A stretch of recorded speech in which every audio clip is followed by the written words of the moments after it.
Hi. Let me begin by asking a simple question. If we had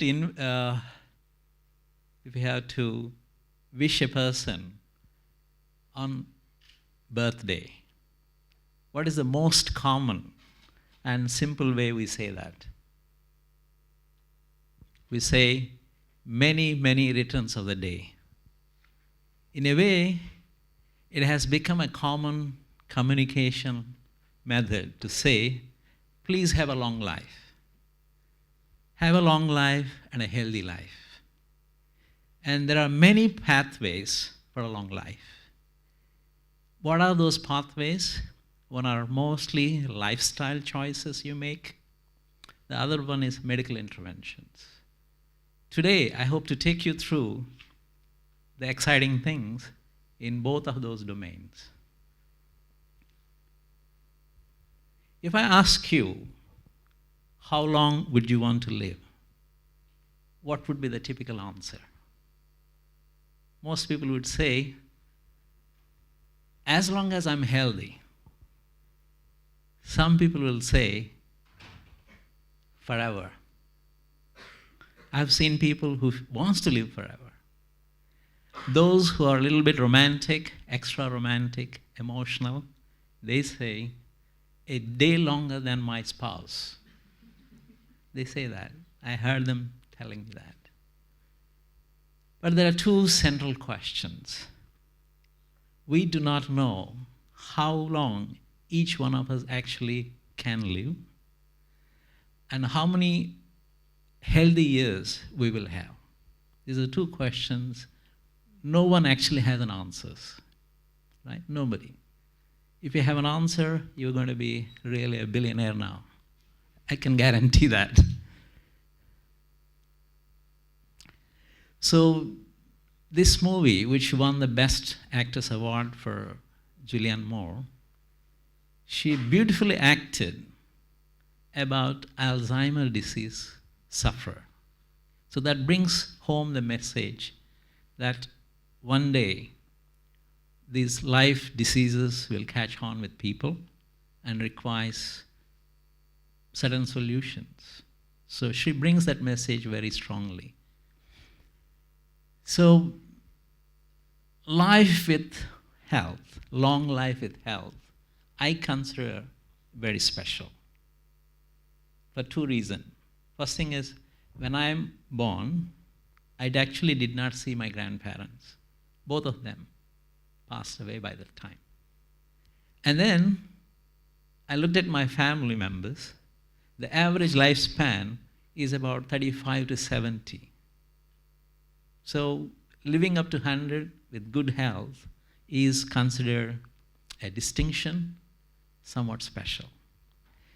So with that in mind, I went around asking people who actually been living longer, what is the secret? So, secrets of longevity. Martha, who lives in this idyllic, beautiful highlands of Colombia, she's a grandmother there, who is 85 plus. According to her, family and friends, the emotional support you receive, positive sum of emotions, like the friends you have, and a strong desire to live and live in peace and tranquility. More importantly, she said one more thing. Don't count the age. Just live. And then I was not satisfied. I said I must discover more. So then I went to my friend Chema. He lives in Spain. He has a person who is 93 plus years old. He said, good food, fresh air, clean water. That would do. If you're still more keen for longevity, he said, watch the bullfights. The reason he said that is basically the gentleman who is 93, you have to do things that excites you. And each person has their own excitement. There are different type of things people get excited. I don't need to list them, but you do what excites you. That also brings a positive higher lifespan. So then I went to China.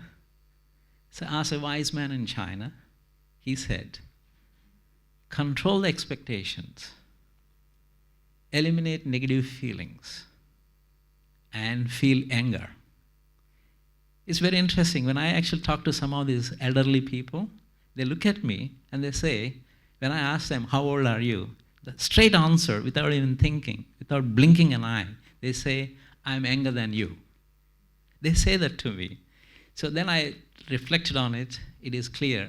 They strongly believe that actually they feel very younger at heart. So feeling young at heart is also seems to be one of the secret sauce for longevity. I went to India. He's the man with 180 years old. He's still alive. He's almost hitting 110. And I approached him. I come to Indian philosophy. 120 years is about full life. And what he said is, work is worship, eat less, and meditation. So that's what he's been doing for so many years. And clearly you could see he's 180 years old, very sharp. And to give you an evidence, I just met him a few weeks ago. Then, of course, I came back to Singapore after searching everywhere.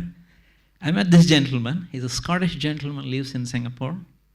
He's an eye specialist, age 93, still working at Singapore Eye Research Institute. And he said, well, it's a good genes. Do everything you like, but in moderation.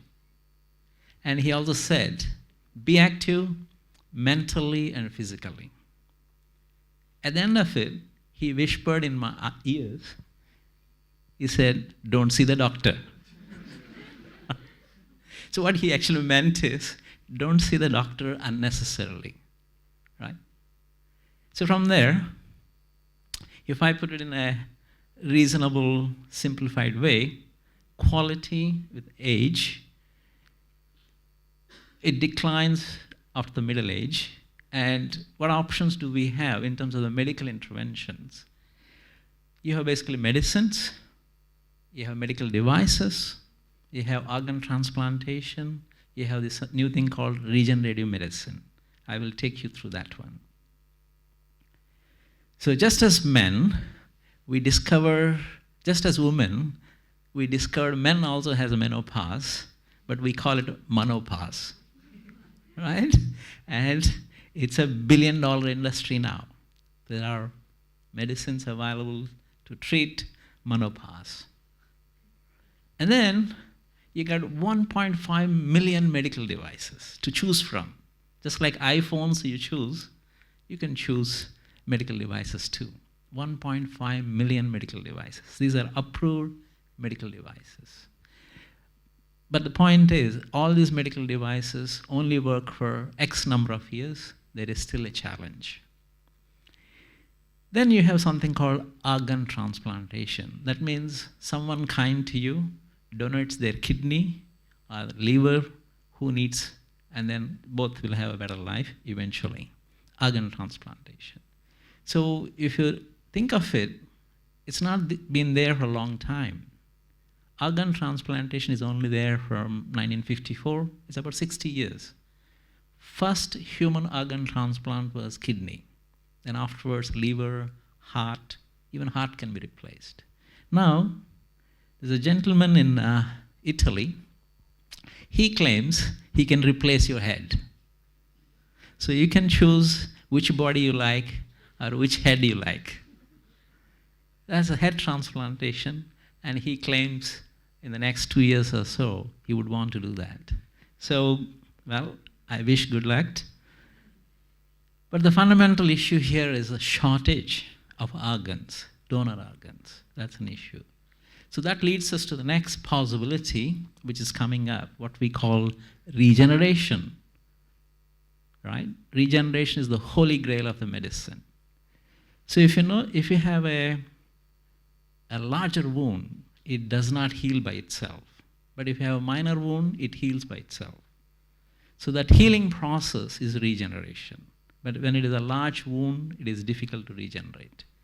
And the same issue, when we get old, somehow we lose the ability to regenerate. But if you look at salamanders, they retain their regenerative ability quite late into the advanced age. If you see it severs its one of the arms, it actually can grow again. Won't you like to have that possibility? Suddenly your eyesight goes away, you can regenerate and create your own new eyes. That would be fantastic.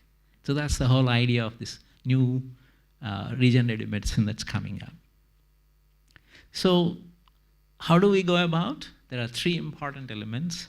One is cells, other one is regenerative biomaterials, the other one is conditions.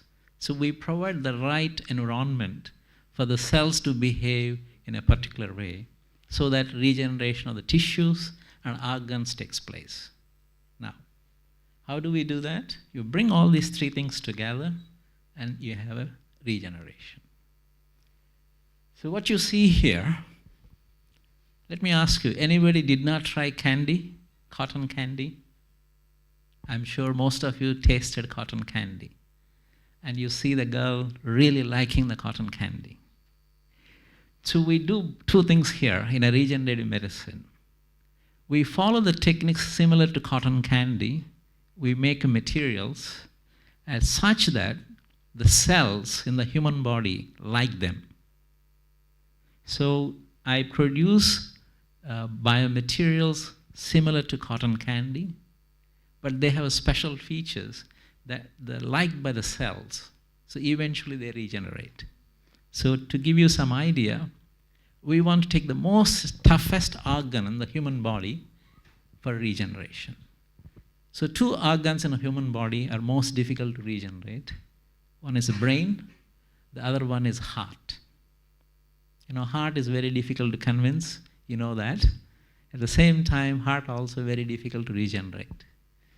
You can hear cancer in many parts of the human body. You will never hear, or very rarely, you hear about cancer in the heart. Heart cancer, you don't hear about it. The reason is heart do not regenerate easily. So it is most difficult organ to regenerate. So how do we do that? So here is the porcine, a model on which this particular cotton candy type of regenerative biomaterial that has been placed, and then we regenerate the heart. And this is the improvement, the way the regenerated heart comes back. So if you want to see this one, you see that beating cardiomyocyte. So when you do the regeneration, that particular part of the heart comes back alive. Right? So the most difficult thing to do, but that has been demonstrated in the model. Here is an example of growing brain. It's a human mini brain grown in the laboratories. So in the future, you need a brain augmentation or increase your brain capacity, you know what to do. So several parts of the human body are now being regrown. Some are already in the clinical practice. So in certain hospitals, you actually can go for regenerative medicine as an option. Not every organ, but some organs it is possible now. So in summary, the secrets for long life are two aspects. One is the lifestyle choices that primarily means what your body is familiar with in terms of the food habits, spiritual, mental, as well as culture and a lifestyle, what your body is most used to and comfortable with. And you reduce the amount of damage you cause to yourself over the time. You limit the damage. So this is what you do in terms of lifestyle. When it comes to medical interventions, you have medicines, medical devices, you have organ transplantation, and you have regenerative medicine. So these are the pathways for a long life. But I want to show you there is some more to it in terms of long life. What's that gentleman doing? He's resting. He's sleeping very nicely. Sleep is essential for regeneration of the brain and recuperation of the body. So I want you to sleep after the TED lecture, not during the TED lecture. So be happy, sleep well. Each day is a bonus. And my previous speaker said that is a myth, the apple falling on the Newton's head. Well, I believe that, but I wish you all a long and a healthy life. Thank you.